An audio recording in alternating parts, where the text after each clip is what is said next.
Hey, how's it going everybody? Welcome back to Aussie Fish Keeping. So in today's video, we're going to be taking a look at 7 of the best nano community fish for your aquarium. So all 7 of these fish are really peaceful and they don't grow very large, which does mean you can keep them in a really small size setup.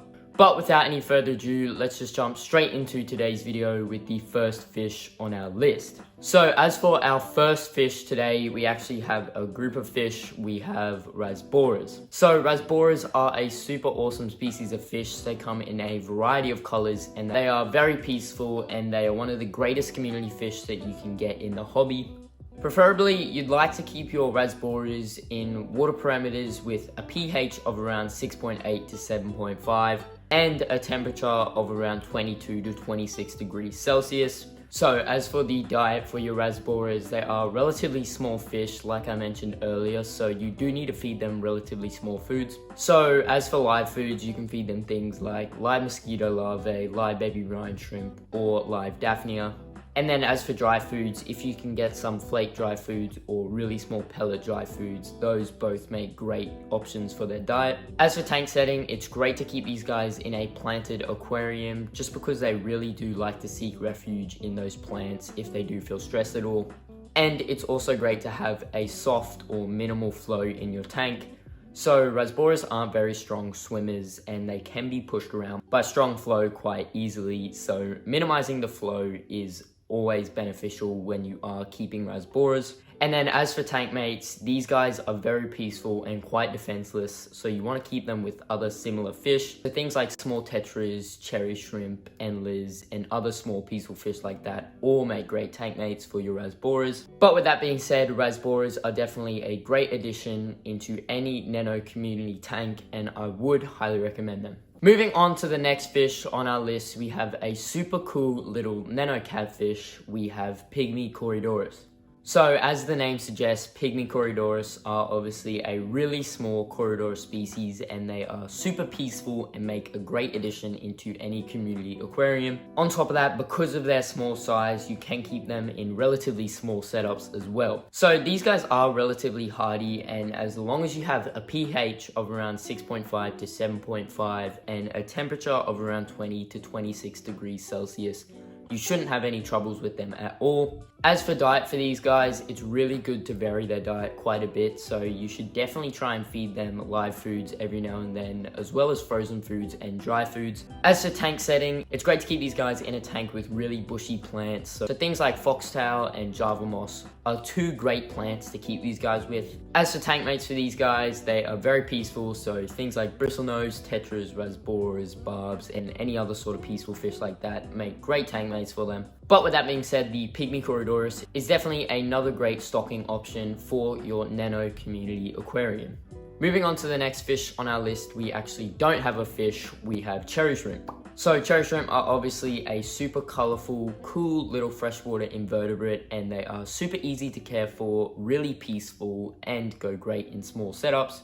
So cherry shrimp are relatively easy to look after and they don't require any crazy water parameters. As long as you have the pH between 6.5 and 7.5 and the temperature anywhere between 20 to 24 degrees Celsius, you should find that these guys thrive in your aquarium. So a heater is definitely not vital for these guys whatsoever. Obviously it's great if you can have one in there, but I keep mine unheated and they do awesome. As for diet, you can get all sorts of shrimp specific dry foods that do enhance their colors and are really healthy for them. So if you can throw things like that into their diet every now and then, that's obviously super beneficial. But you can also go ahead and throw in things like botanicals and algae wafers. So algae wafers obviously are a great staple in their diet. They will pick at it throughout the day. And the botanicals will actually grow a biofilm over them and they will eat that throughout the day as well. As for tank setting, obviously botanicals are a great thing to throw in there, but you can also go ahead and put in a sponge filter. So this sponge filter will grow all sorts of biofilms and it will house all sorts of microorganisms, which a cherry shrimp will eat as well. And it's also great to throw in either some dried coral or dried cuttlebone. And this is just going to provide the water with a little bit of calcium, which is going to help the cherry shrimp when they are molting. As well as that, if you are keeping them with other fish and you do want your cherry shrimp to breed, it's always great to throw in some bushy aquarium plants. So things like foxtail and Java moss are two great options just because they do provide a nice little refuge for your shrimplets or baby shrimp to go ahead and hide in. And then as for tank mates for your cherry shrimp, you don't want to keep them with anything too big, so things like small tetras, rasboras, and endlers all make great tank mates for them. With that said, the cherry shrimp are definitely another great addition into any nano community aquarium. Moving on to the next fish on our list, we have another super colorful aquarium fish. We have killifish. So there is a bunch of different species of killifish out there. Some of them are a lot larger than others, but there's quite a few that are very small and are very peaceful, so they do make a great addition into your nano community aquarium.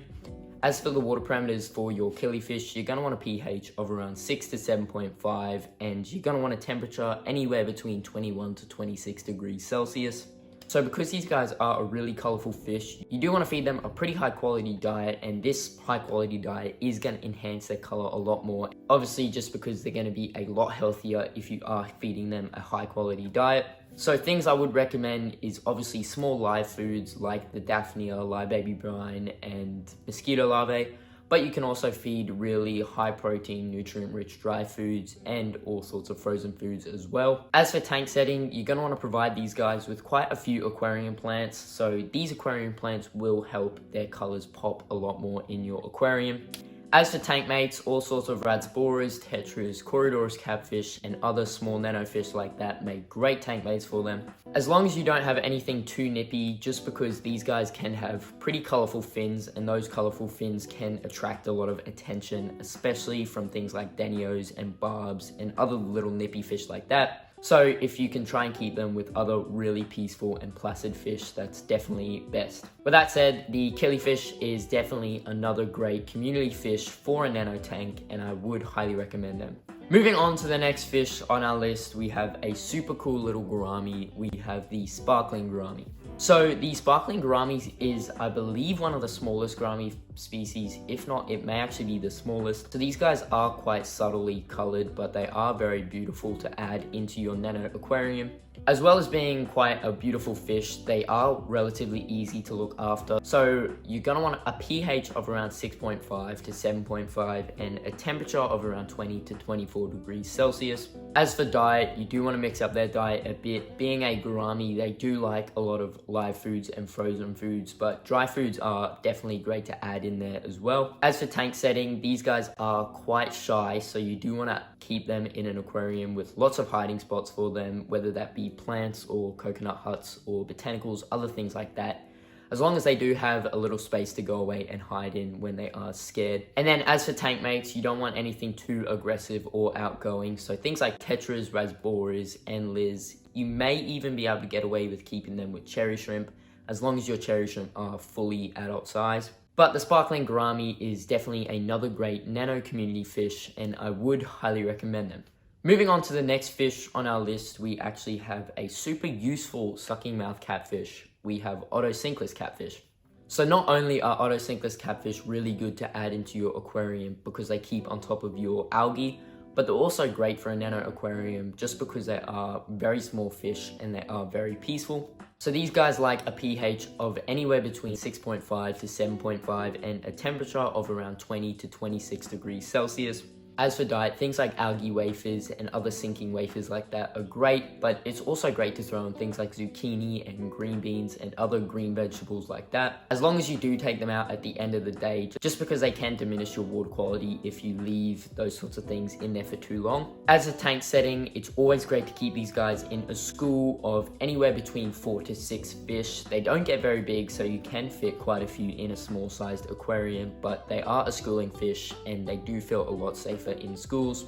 And then as for tank mates, any sorts of tetras, rasboras, Chidoris catfish, guppies, or bristlenose make great tank mates for them. But with that said, the Sinkless catfish is another great catfish species, and I would highly recommend them for a nano community aquarium. Moving on to the final group of fish on our list today, we have a super popular aquarium fish. We have tetras. So tetras obviously come in a variety of different colors and sizes, and there is quite a few different species out there that make the perfect addition into a nano community aquarium.